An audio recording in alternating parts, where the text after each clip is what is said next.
Bienvenue sur la chaîne de la PPM. Dans cette vidéo, on va apprendre à étudier les variations d'une suite numérique.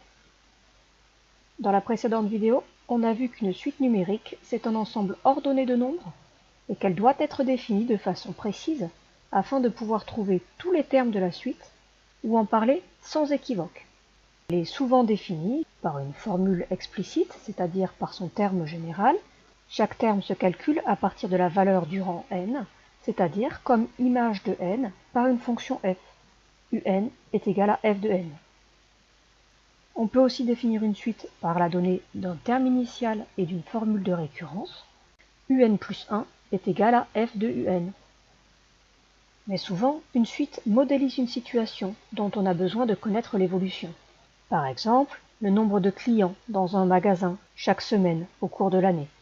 Cela peut être intéressant pour pouvoir prévoir le nombre de clients dans les semaines suivantes et envisager par exemple une campagne publicitaire à l'avance. On peut aussi utiliser une suite pour modéliser par exemple la variation journalière de la valeur d'une action en bourse. Un autre exemple de modélisation est la distance entre le sol et une fusée à chaque seconde après le décollage ou toutes les 2 secondes après le décollage. Et quand on regarde l'allure de cette suite, il semblerait que les points placés sur le graphique soient le long d'une parabole. On pourrait se demander si c'est effectivement le cas, en comparant ensuite la modélisation et les cas réels. Bref, nous avons une nouvelle problématique. Comment déterminer les variations d'une suite? Simplement grâce à sa définition. On a déjà besoin d'un peu de vocabulaire. On dira qu'une suite est croissante si, à chaque rang, le terme considéré est inférieur au terme suivant. Autrement dit, les valeurs augmentent à chaque rang. On définira de même une suite décroissante, ce qui signifierait que pour chaque rang petit n, un plus grand ou égal à un plus 1, et de même une suite constante. Enfin, on pourrait même étudier les variations simplement sur une partie des entiers naturels, mais qui devrait alors être constituée d'entiers consécutifs. Et maintenant que le vocabulaire est posé, comment étudier les variations d'une telle suite? Il va y avoir 2 cas différents. Dans le premier cas, considérons les suites définies par leur terme général. Par exemple, pour tout n entier naturel, un égale moins 4 millièmes de n au cube plus 7 centièmes de n au carré plus 0,5 n moins 3. On pourrait déjà commencer par regarder les premières valeurs. Pour calculer u0, il me suffit de calculer f de 0. Ça fait moins 3. Pour calculer u1, f de 1, je prends ma calculatrice, c'est moins 2,434. De même, pour trouver u2, je calcule f de 2, et ainsi de suite. Avec un tableur, il aurait été très simple d'aller chercher des termes beaucoup plus éloignés, et je peux utiliser ces valeurs pour tracer un graphique, par exemple dans GeoGebra. Ces points apparaissent un peu comme une fonction. On a presque envie de les relier, comme ceci. Eh bien, il s'avère que comme les valeurs de la suite sont des valeurs spécifiques de la fonction f, les variations de la suite suivent en réalité les variations de la fonction. Si je dézoome, je me rends compte que les points sont en réalité le long de la courbe de la fonction f. Et c'est ainsi que nous avons une première méthode, utiliser les variations de la fonction pour pouvoir trouver les variations de la suite. Donc si une suite est définie de façon explicite, c'est-à-dire s'il existe une fonction f telle que, pour tout petit n dans les entiers naturels, un est égal à f de n, alors les variations de un suivent les variations de f.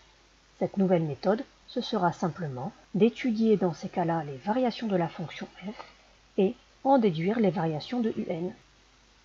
Mais dans les autres cas, peut-on également avoir une méthode? Eh bien oui, bien sûr. Pour une définition par récurrence ou n'importe quel autre type de définition, la suite un est croissante sur l'ensemble des entiers naturels équivaut à dire que pour tout petit n entier naturel, on a un plus petit que un plus 1. Donc si je fais un plus 1 moins un, j'obtiendrai forcément un résultat positif ou nul.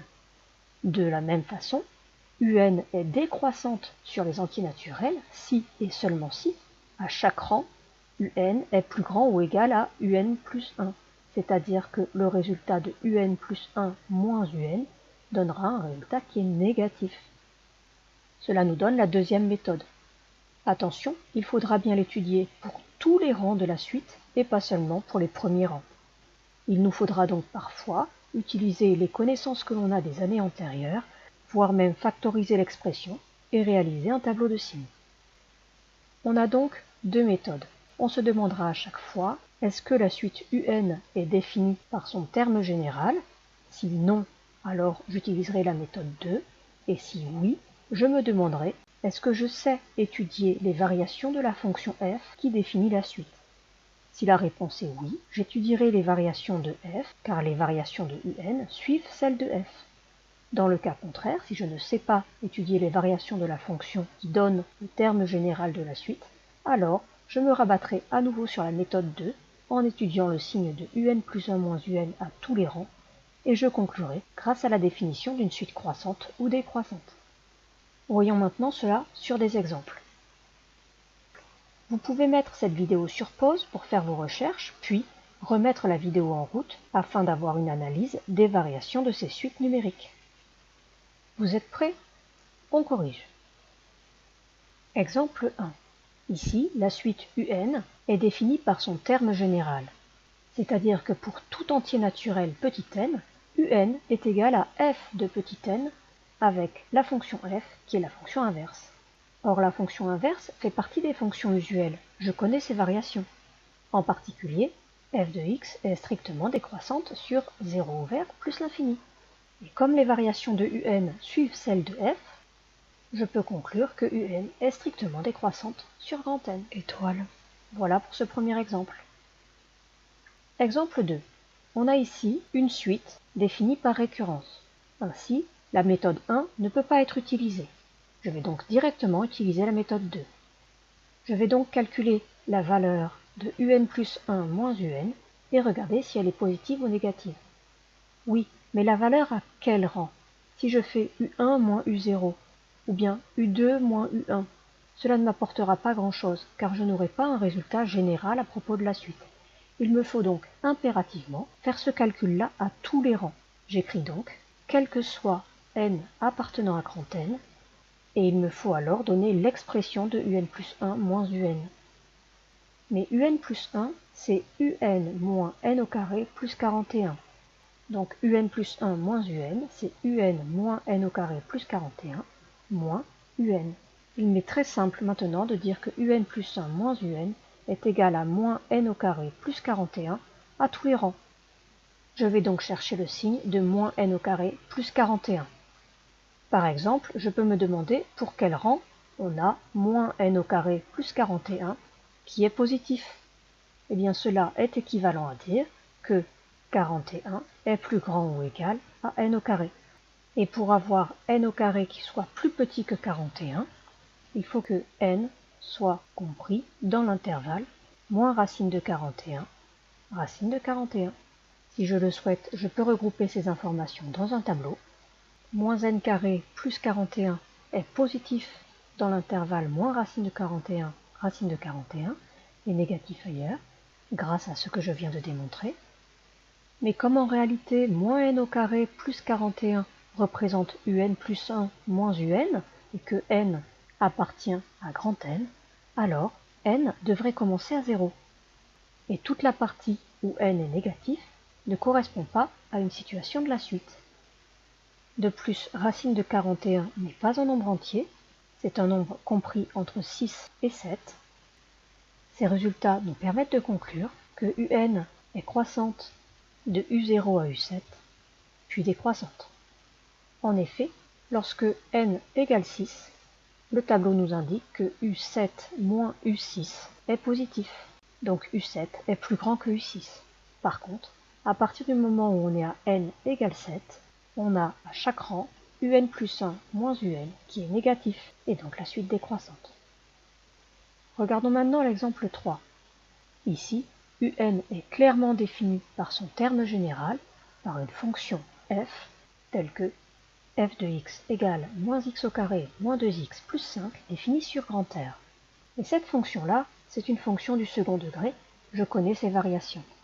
Je vais donc utiliser la méthode 1 et dire que les variations de UN suivent celles de f, et il ne me reste plus qu'à déterminer les variations de f.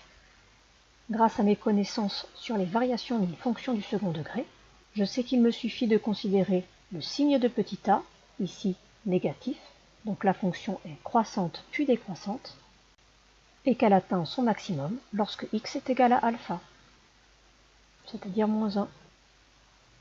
Et maintenant que j'ai les variations de f, j'en déduis celle de un. Attention, un n'est défini que sur grand N, et toute la partie où les x sont négatifs ne m'intéresse pas ici. Je peux donc conclure que la suite un est strictement décroissante sur grand N. Il m'a suffi de venir le lire dans le tableau, dans cette partie. Et voilà qui clôt ce troisième exemple. Enfin, dernier exemple à regarder, dans lequel un est une suite définie par récurrence, je vais donc directement venir me tourner vers la deuxième méthode. Je pense à signaler que je considère l'ensemble des rangs. Pour tout rang n entier naturel, je vais venir étudier le signe de un plus 1 moins un.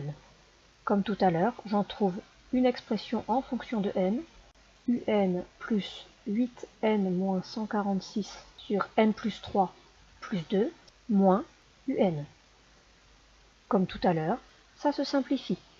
Bien sûr ici, étudier le signe ne va pas être évident. Il faudrait donc que je factorise cette expression pour obtenir un produit ou un quotient et faire un tableau de signes. Je réduis donc au même dénominateur et je regroupe en une seule fraction. J'ai donc obtenu l'expression de un plus 1 moins un, qui est 10n moins 140 sur n plus 3, dont je veux maintenant étudier le signe. Il s'agit du quotient de deux expressions du premier degré. Je réalise donc un tableau.